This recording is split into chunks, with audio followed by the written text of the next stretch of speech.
ప్రియులారా, ఈ పరిశుద్ధమైన సాయంకాల సమయమున ప్రభు సన్నిధికి వచ్చిన మీకు అందరికీ వందనములు. ఈరోజు మన జీవితాలకు గొప్ప ప్రోత్సాహాన్ని, విశ్వాసాన్ని నింపేటటువంటి అద్భుతమైన అంశాన్ని దానియేలు గ్రంథము నుండి ధ్యానించుకుందాం. విశ్వాసపు విజయం, భయములేని జీవితం.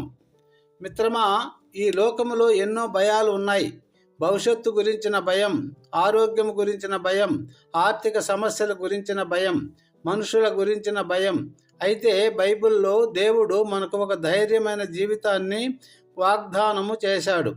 మన ముందున్న ప్రతి సవాలును జయించగల శక్తిని ఇచ్చాడు. దీనికి సాక్ష్యంగా దానియేలు జీవితం ఒక గొప్ప ఉదాహరణ.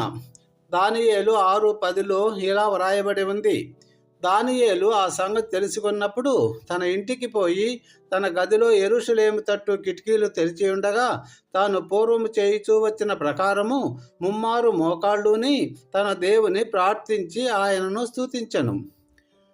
దీనికి ముందు ఏమి జరిగిందో మనకు తెలుసు కదా. దానియేలును సింహాల బోనులోకి విసిరేయాలని నిర్ణయించారు.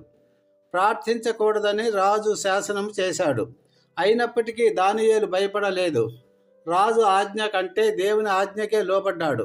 తన కిటికీలు తెరిచి తాను పూర్వం చేస్తున్నట్లే ముమ్మారు మోకరించి ప్రార్థించాడు.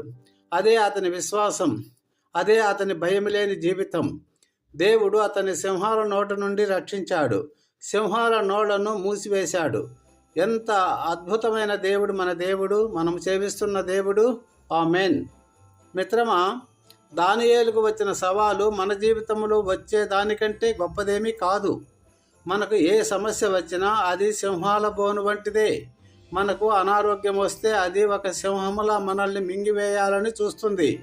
మనకు ఆర్థిక కష్టాలు వస్తే అది ఒక సింహములా మనల్ని భయపెడుతుంది. కానీ మన దేవుడు దానియేలు దేవుడు.